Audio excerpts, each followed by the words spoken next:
Tingle, tingle, Kaloo-Limpa! Let's do the time warp again. Let's do the... Oh, sorry guys. Hey there! Welcome one and all to Let's Play Legend of Zelda Majora's Mask. I'm your host today, SilentSenior09, as always. And today, as you can hear, hopefully, if you weren't deafened by my obnoxious buzzing sound I had on in the background, that annoying whirring noise is no longer inexistent. Yay for that. I have no idea why it did that, honestly, but I switched some AV, I guess you want to call them AV cords, but basically, I took the cord that you would use for the GameCube. In the back, you know, you would hook up the red, white, and yellow cords. I switched that one with the N64 one, because the N64 cord that I have currently is actually a lot older. I mean, I'm not even kidding you, it's just, oh my gosh. But anyway, cool story, bro. We have, I said, as I believe I clarified, one more episode, and this is that last episode, before we head off into Eastern Canyon! Yay!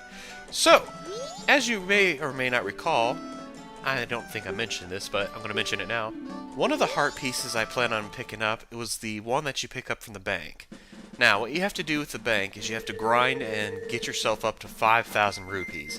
There's actually a lot of different ways you can do this, but I'm going to show you 3 ways you can go about doing this, alright?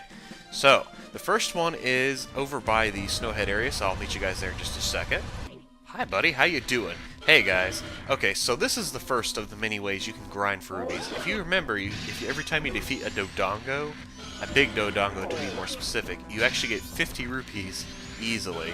And all you gotta do is put on the Goron mask, if you have it of course. You don't have to use the Goron mask, but that's honestly the fastest way you can kill him for now.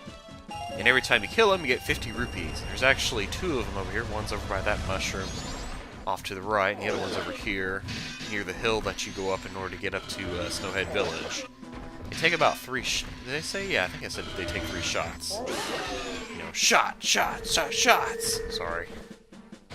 I can't help but want to sing that song every time I hear the word shots, you know. It's just one of those things where you hear certain words. If you kill this little Dodongo over here, it's not really worth it. He just takes 1 shot, dude. Come on, really? Come on, man, seriously. Come on! Right in the booty. Right in the booty. Okay, I feel better.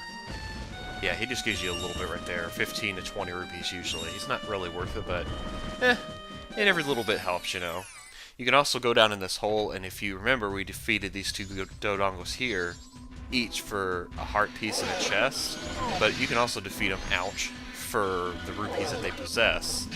So, I mean, it's not too big of a deal, but basically what you would do is you would keep coming in, going into this hole, and then hopping back out and keep defeating those same 2 or 3 Dodongos to get those rubies that they have. And that would basically be your way of grinding rubies that way. So, I just figured I'd show you. It's kind of tedious, so I'm not going to spend all the time doing that, obviously. I'm just going to show you. Oh, I've already showed you, so I don't know why I'm talking still. You silly goose. Anywho, I'm going to meet you guys in the next area that I also find to be very effective for grinding rubies. So, see you there. Alrighty then, ladies and gentlemen, Diebat. No. Yeah.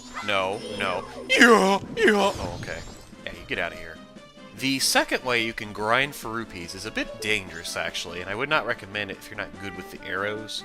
What you want to do is you come over here and find this nasty little bird that many people know of in the most negative way, of course. And you want to just kind of aim carefully, and you want to shoot fire arrows or ice arrows. Either one will do. I'm thinking the next set of arrows will do the chop. Chop them up into pieces? Yeah, I wish. No, do the job just as effectively. It's just, I'm kind of impatient. I want to go ahead and get this grinding ruby thing done and out of the way, but yeah.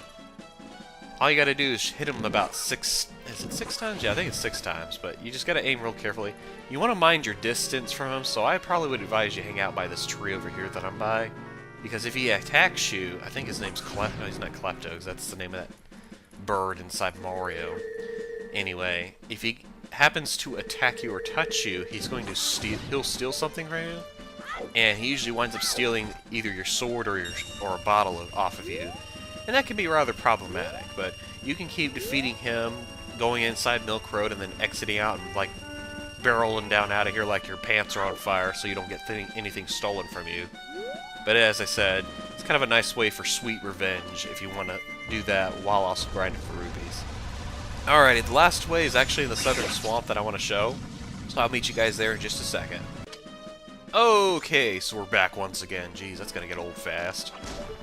If you remember, in the southern swamp, there's a pictograph competition, and I remember showing this off already, but I figure I'll go ahead and show it to you. This is also another way you can go ahead and grind for rubies. You just gotta snap a photo of Tingle every time. Okay, that's not gonna do it. You wanna try and get a full body shot. It's not really all that difficult. You just have to make sure you do it very thoroughly, because otherwise Mr. Picky McPicky Pants is gonna view our picture as not being taken in the southern swamp when this clearly is in the southern swamp. I don't know. Yeah, Kulu Limpa! Yeah, I won't steal your words. Go away, seriously. Alrighty, so here we are. Let's go ahead and do this, shall we? Whoops. Yeah, I want to keep the picture. You gotta talk to him first, do. Oh, welcome.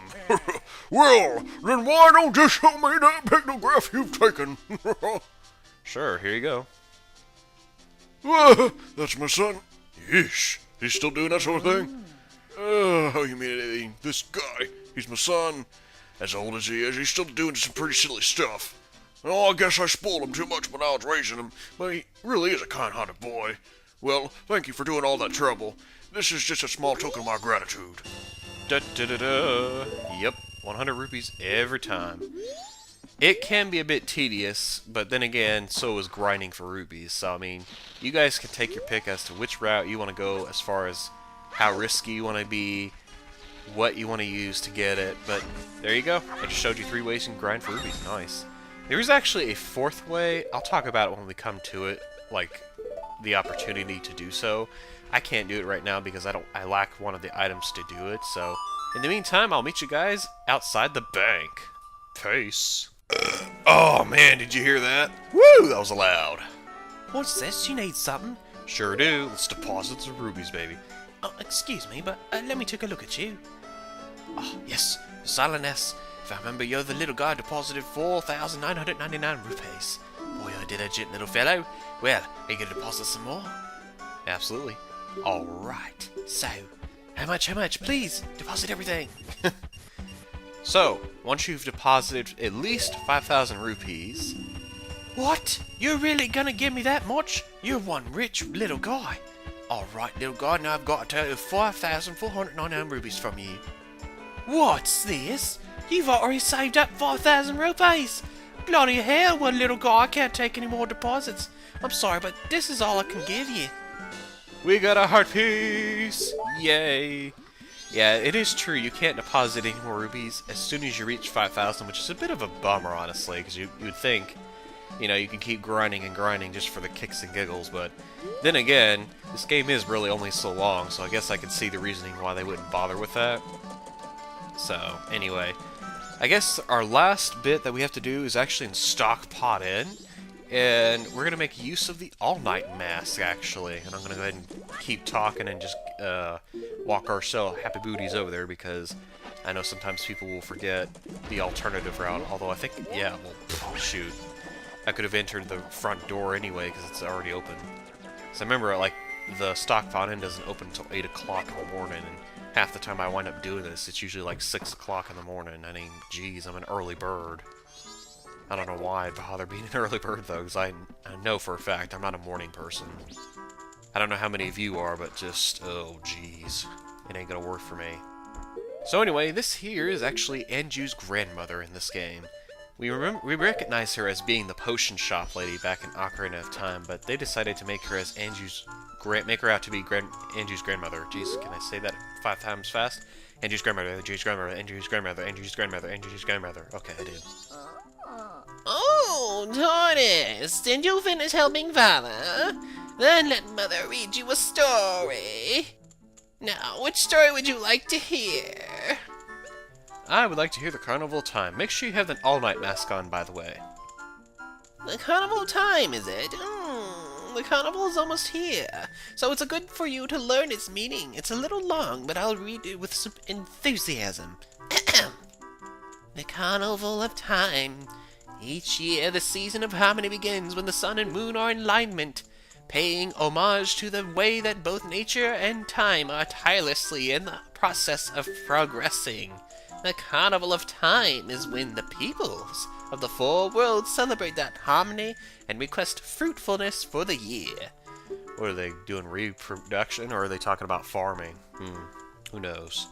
For ages, people have worn masks resembling the giants who are the gods of the four worlds. Now it has become a tradition for each person to bring a handmade mask to the Carnival of Time.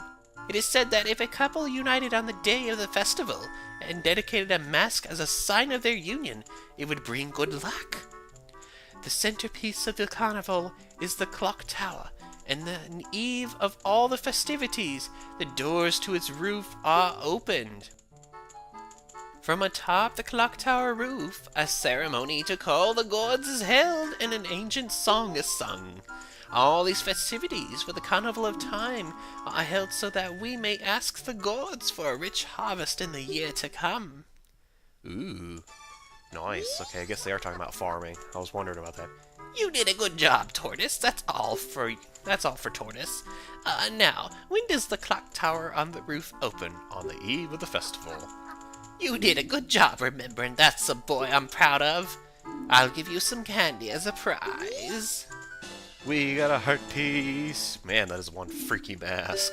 Good lord, man. No wonder it's like the all-night mask. It gives them Link red eyes, man. So Anju was added to her notebook, and we were praised by the old woman for listening to her story. Now, if you talk to her a second time, make sure you actually talk to her when you can, of course, because you can't talk to her at night, I believe. Because you have to do this in the morning, I believe. I would probably suggest doing the Carnival of Time first, before doing the Four Giants, because, I don't know, just sometimes it messes up and doesn't let you do both. Ah, the Four Giants, is it? This is quite long, but it is a good story for you to hear, so I'll read it with some extra gusto. The Four Giants. This tale's from long ago when all the people weren't separated into four worlds like they are now.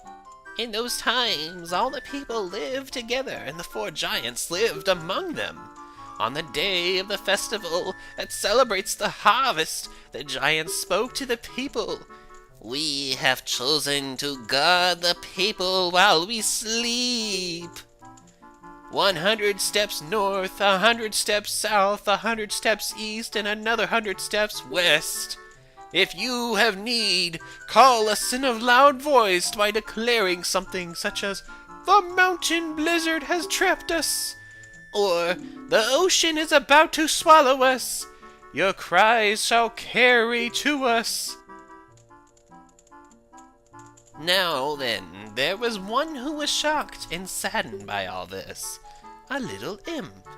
The imp was a friend of the giants since before they had created the four worlds. "Why must you leave? Why do you not stay?" The childhood friend felt neglected, so he spread his anger across the four worlds. Repeatedly he wronged all people. Overwhelmed with misfortune, the people sang the song of the prayer to the giants who lived in each of the four compass directions. The giants heard their cry and responded with a roar. "Oh, imp! Oh, imp! We are the protectors of the people. You have caused the people pain. Oh, imp, leave these four worlds. Otherwise, we shall tear you apart." The imp was frightened and saddened. He had lost his old friends. The imp returned to the heavens, and harmony was restored to the four worlds. Oh man, that kind of puts a morbid tale on our current tale that's going on. Jeez. And the people rejoiced, and they worshipped the giants of the four worlds like gods, and they lived happily ever after. Oh, that is so cliche. What the heck, man? Really? Good job! Wasn't that fun, Tortoise? What did the people do to call the giants? I don't know. Oh, really? Oh, but you listened so hard, so Mother is still happy. I'll give you some more candy as a prize.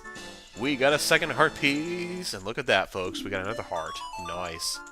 We were praised once more, and that completes our trouble with Anju's grandmother. Now, as a conclusive, I meant to say conclusive, but I said conclusions. or something like that. I don't know how I said it. Anyway, in our bomber's notebook, we only have a few people that are left in order to help them out, you know? People that are left to solve their trouble, but otherwise, as you can see, the majority of the people were already finished. We still got the postman to worry about. We have Madame Aroma's case with the cafe thing. We have Mayor Mr. Dotor, who we don't even know what we can do for, other than hope to goodness he can end that meeting sometime. And then, of course, there's this curiosity shop guy we don't know much about.